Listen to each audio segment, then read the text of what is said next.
Gibraltar was captured in 1704 by Anglo-Dutch forces during the War of Spanish Succession. Britain soon realised the importance of the rock and began to command the influence of the town in the early 1700s. Spain have long laid claims to Gibraltar since 1704 and besieged the fortress for the first time shortly after it had been lost in what was known as the 12th Siege. In April 1713, Gibraltar was ceded to Britain under the Treaty of Utrecht. Despite the treaty, Spain and her allies again attempted to capture the rock in 1727 during the 13th Siege, which again ended in defeat. In 1729, at the end of the Anglo-Spanish War, the Treaty of Seville was signed, confirming all previous treaties, including the Treaty of Utrecht, allowing Britain to keep Gibraltar and its other Mediterranean possession, Minorca. Despite the signing of the treaty, Spain continued with its attempts to regain the rock. And in 1730, a Belgian engineer, the Marquis de Verboom, arrived in San Roque to design fortifications across a stretch of land at the head of the isthmus.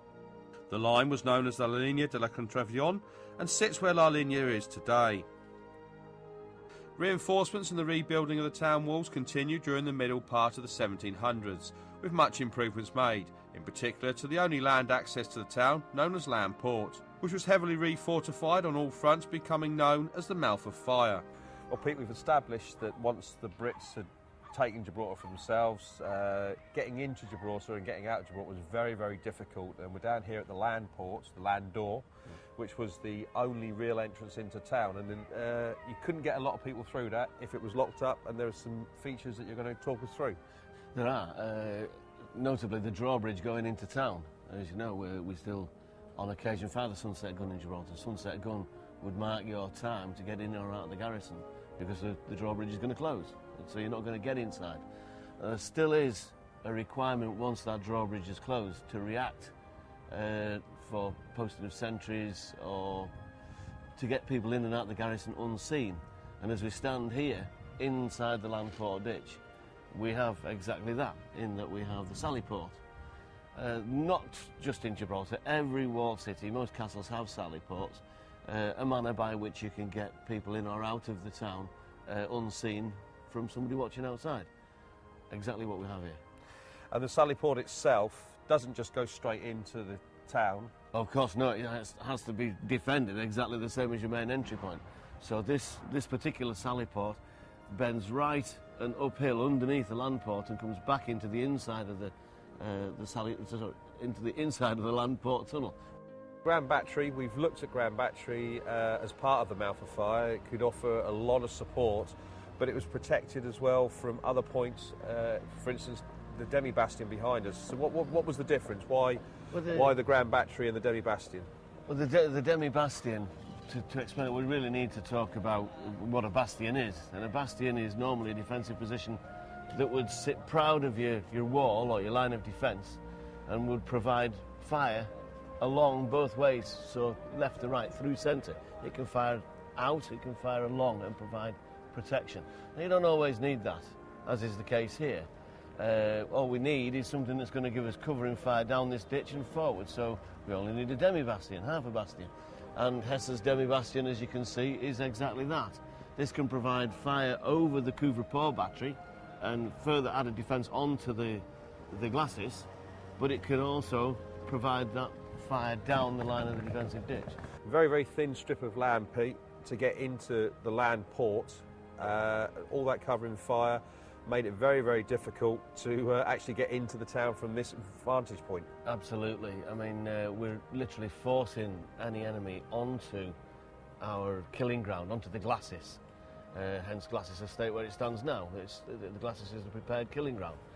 We have the lagoon, or Laguna, where Laguna Estate now is, where the British actually further dug out an inundation to allow it to further flood, and literally would cover the base of the glacis with a water obstacle. Onto the glacis, which they would place out what's called a chevaux de frise. A chevaux de frise is a nasty little device for, it's basically sharpened metals passed through timbers that would cover the whole bottom of the glacis.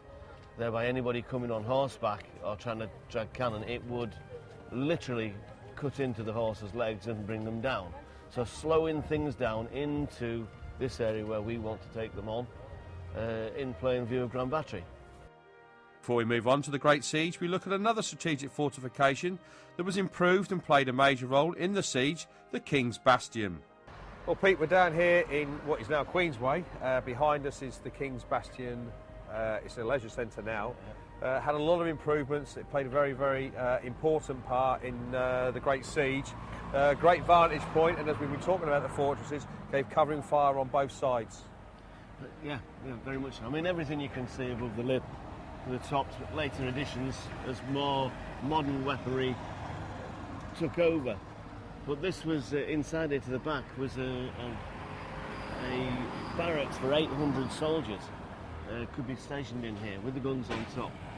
Now, it was the first real project taken on by the Soldier Artificer Company after forming in Gib in 1772.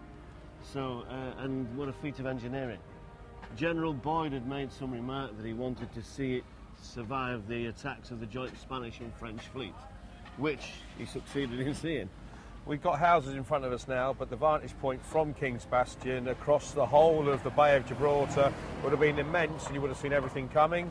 And you're just that little bit further out than perhaps you were at the Landport. And with the ability, as we mentioned at Landport, the ability of the Bastion to fire along the line of your city wall, so it can give defence against anybody trying to get a ladder up or get close in on those sides.